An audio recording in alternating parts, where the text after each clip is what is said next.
इस शो के प्रोमोज देखे हैं और मैं हमेशा से ये शो देखना चाहती थी बिकॉज प्रोमो बहुत इंट्रीगिंग लगा मुझे और मुझे ऐसे रिलेशनशिप बेस्ड शोज़ और फिल्म्स बहुत अच्छे लगते हैं, पर अभी तक मैंने देखा नहीं, पर ये एपिसोड देखूंगी और फिर देखते हैं। हम एक्चुअली इत्तेफाकन मिलते हैं, रागिनी और मैं, और हमारे बीच एक कॉन्वर्जेसन होता है।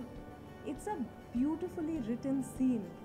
मतलब हम कई सारे शोज़ पे जाते हैं और एक सीन करके निकल जाते हैं, पर आज लग रहा है जैसे सीन किया है। बहुत मतलब मज़ा आया परफॉर्म करते वक्त। और रमी जो डायरेक्टर हैं उनके साथ मैं पहले काम कर चुकी हूँ। I know him from my हम 5 डेज़। और पल्लवी जो है चेंबूर की लड़की है तो ये जानकर भी बड़ा अच्छा लगा मुझे। नहीं, हर बार आप लोग पूछते हैं कि कौन सी यादें ताज़ा हुई, पर ऑनेस्टली मुझे लगता है कि बहुत फ़र्क है। मैं एक वीकली करती थी, ये लोग डेली कर रहे हैं। ये लोग बहुत मेहनत करते हैं और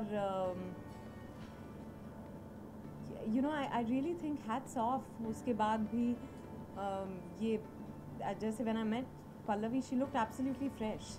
इसीलिए अपने मन की बात मुझसे खुलकर कर सकते हैं।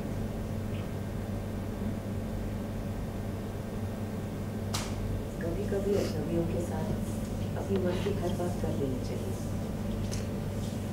मन हल्का हो जाता है और बात की खुद सी वैसी की वैसी बन जाती है। रिलेशनशिप ज्ञान नहीं दे रही थी पर आई थिंक मैं जब उनसे मिलती हूँ तो वो मुझे थोड़ी सी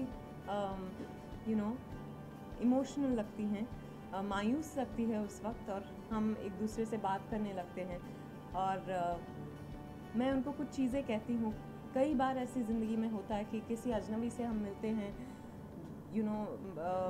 हम अपने डीपेस्ट सीक्रेट्स उनके साथ शेयर कर लेते हैं, क्योंकि मन हल्का ऑफ कोर्स हो जाता है, पर होता ये है कि आपकी सीक्रेट बनी रहती है क्योंकि आप उन्हें एक दूसरे को जानते नहीं हैं। तो आई थिंक यही फ़ायदा हुआ दोनों का इस सीन में। मैं उनको कुछ अपने एक्सपीरियंसेस की वजह से उनके साथ कुछ चीज़ें शेयर करती हूँ, and I think that will take the story forward.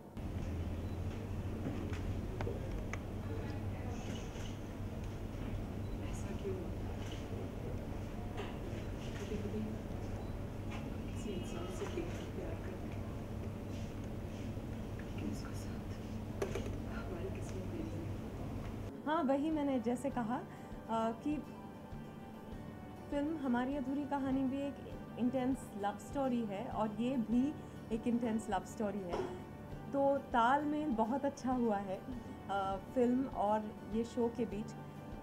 और I think it's a very good integration.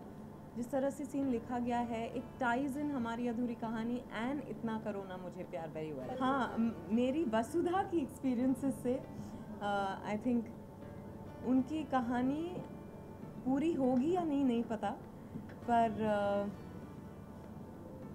पर या आई होप अधूरी ना रह जाए।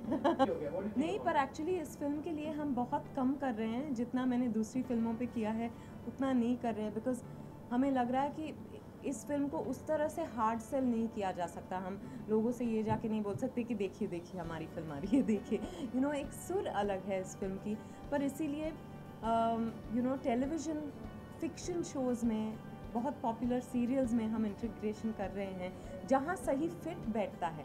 रियलिटी शोज़ हम बिल्कुल नहीं कर रहे हैं, पर काफ़ी सारे ऐसे शोज़ हैं जिसके साथ अच्छा इंटीग्रेशन हो सकता है given the subject, or we want television audiences, we are welcoming television audiences to the theaters with this through this integration.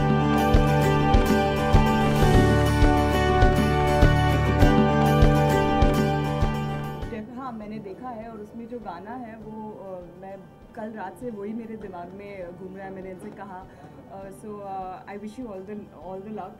इनकी जो फिल्में होती है ये इनकी वजह से probably they are a big success, so I am hoping that this one also. So thank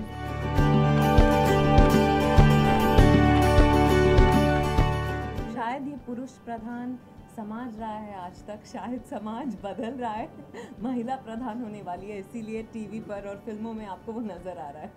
हाँ, आई थिंक पर टेलीविजन पे I believe actresses get paid extremely well and that's great, absolutely.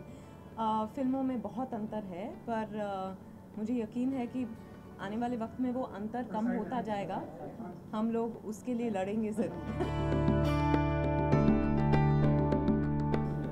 हाँ, एकता के साथ बहुत स्पेशल रिलेशनशिप रहा है हमेशा से। मैंने अपनी करियर की शुरुआत हम पांच से की एकता के साथ, फिर डर्टी पिक्चर की, और जैसे आपने कहा कि इंटीग्रेशंस के लिए वो एकता के शो में इनवेरिएबली मैं आती हूँ।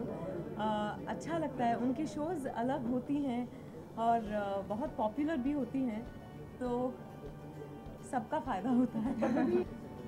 एक्चुअली मैं सिर्फ एक्टर बनना चाहती थी, इसके आगे मुझे ना कुछ पता था, ना कुछ खबर थी, बस वो चाह थी, और I think step by step I kept moving ahead, God's grace, और बहुत लोगों का आशीर्वाद है।